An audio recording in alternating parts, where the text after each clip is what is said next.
Up there! Hurry! On the trolley! We need to get to Hastings! One of them is right here! All right!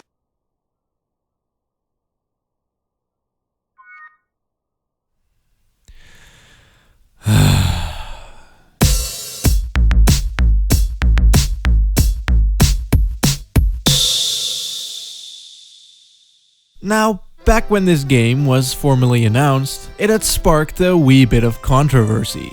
And it wasn't controversy of the offended snowflakes variety. No, it was because of the game's resolution, frame rate, and gameplay. Thing is, myself and many other people thought that the game looked incredibly cool, and we were excited to see what exactly it was going to be. As it turns out, it was going to be The Last of Us, or The Evil Within, or pretty much every other action game released after Resi 4 and Gears of War that wasn't an open world game involving towers. This was upsetting to a lot of people. However, as someone who hasn't played most of these third-person generic em-ups, I honestly wasn't too bothered by any of this. That is, until I read that the devs gimped the game's performance on purpose to give it a filmic look.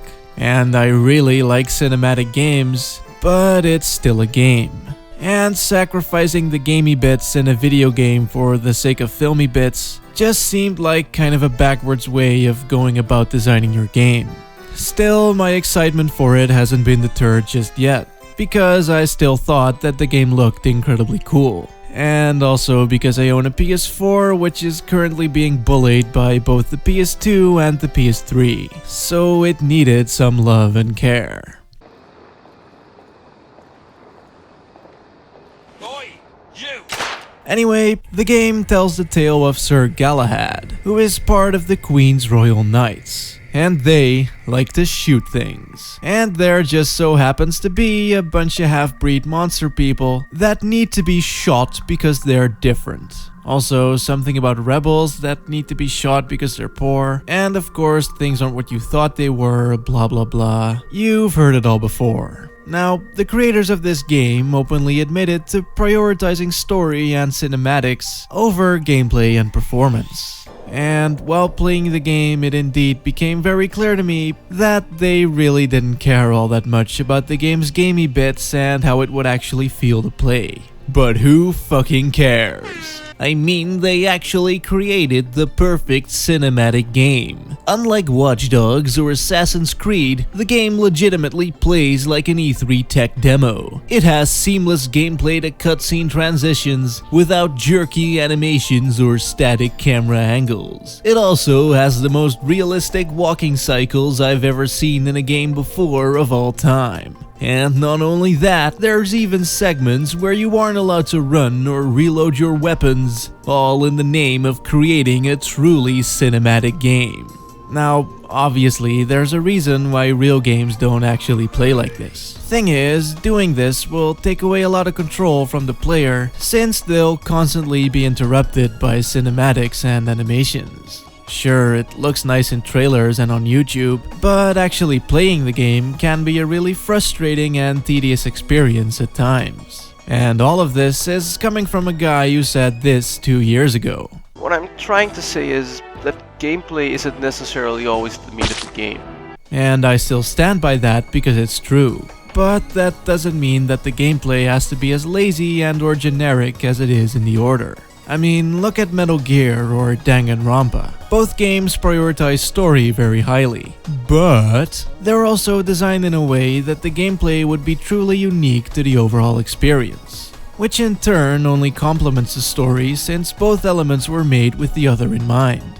But Ready at Dawn didn't really do any of this. Instead, they made a cover-based third-person shooter because it's a game, we make games, we can't get around it. And because of that attitude, the gameplay ended up being very lackluster, so it doesn't complement the story at all. Really, it feels more like watching a movie and playing a video game, rather than playing a cinematic video game or watching an interactive movie. And not only that, but I honestly feel like both elements at work here aren't strong enough to stand on their own anyway. I mean, even if the gameplay sucks, the story could have still made it special if it was something truly mind-blowing.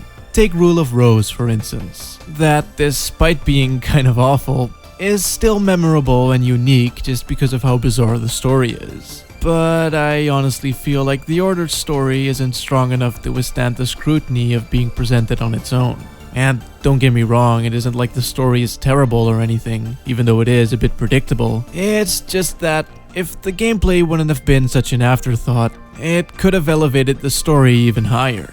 But instead, it only ends up dragging it down. Thing is that despite it being a generic third-person shooter, it's also not an incredibly good third-person shooter. Because kinesthetically or game feel-wise, the game kinda drops the ball. I mean, the gunplay just feels very flimsy, and the enemies barely budge upon impact most of the time. Not only does this make it feel like you're not really hitting them at all, but it also takes all of the fun out of shooting shit in the face. Like, the combat just has no real sense of urgency to it. It's just there because it has to be, not because it wants to be. Hell, even something as seemingly nuts as a thermite rifle still feels like shooting feathers at a brick wall. And I mean, the game does balance quiet time and shootouts quite nicely, and I actually quite enjoyed the atmospheric walking around and looking at shit segments. I mean, the sound design during these dicking around moments is actually pretty fucking great, and if anything, it made for some pretty immersive atmosphere. But the gun sounds just seem off for some reason. And it's not like they didn't have anything to work with either.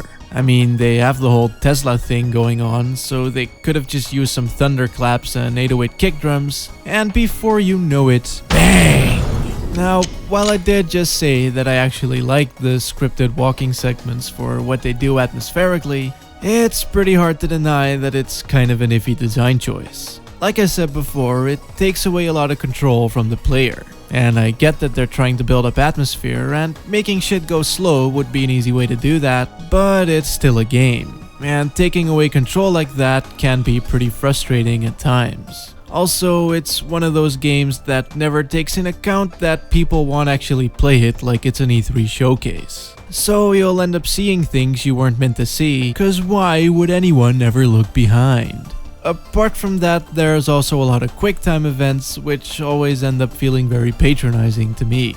I mean, especially in a cutscene heavy game, I'd much rather just sit back and enjoy than be prompted to push button to make thing happen. Really, it kinda reminds me of older James Bond FPS games, where they always want you to do a very specific thing in a certain order and punish you for doing otherwise. I like to call these games roller coaster rides. You know, games like Call of Duty or Uncharted, where it's kind of fun to play and there's a lot of awesome shit happening, but you're not really doing any of it. And sure, it has its moments, but it'll still end up feeling like it won't really matter if you fuck up anyway. Like, either nothing will happen or you'll get to try again right away. So there's no simulation of urgency. So instead of going on a roller coaster ride with nothing but an iron bar to keep you in place, you're sitting in a giant iron cage with padded cushions, while David Cage is sitting next to you, informing you of all the emotions you should be feeling. And while I said that I do think that the game balances out quiet time and shootouts pretty well, it's hard not to notice the incredibly formulaic level structure. Thing is, it's exactly like The Last of Us or BioShock Infinite, in that it has small and narrow hallways with pickups and random shit that transition into a wide open area with neatly placed obstacles for you to hide behind.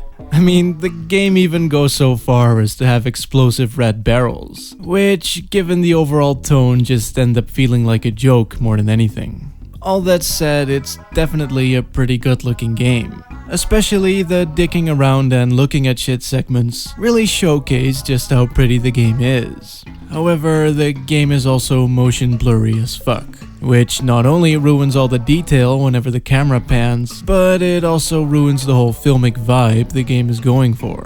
I mean, the amount of blur almost makes it seem more like a cheaply made TV show rather than an actual movie. Also, the game's color palette is a little bit drab. Although they did use a lot of different color palettes in between levels to give each stage its own distinct look.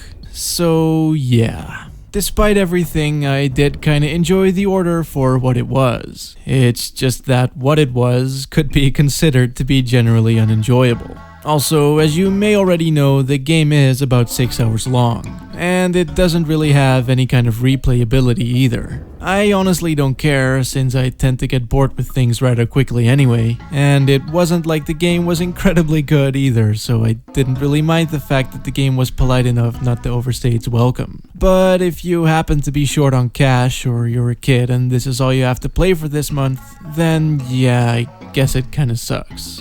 It's probably better to buy this game when it's on sale, or maybe rent it or pirate it or whatever. Just don't spend 65 Euro bucks on it like I did. Also, Galahad is totally a vampire.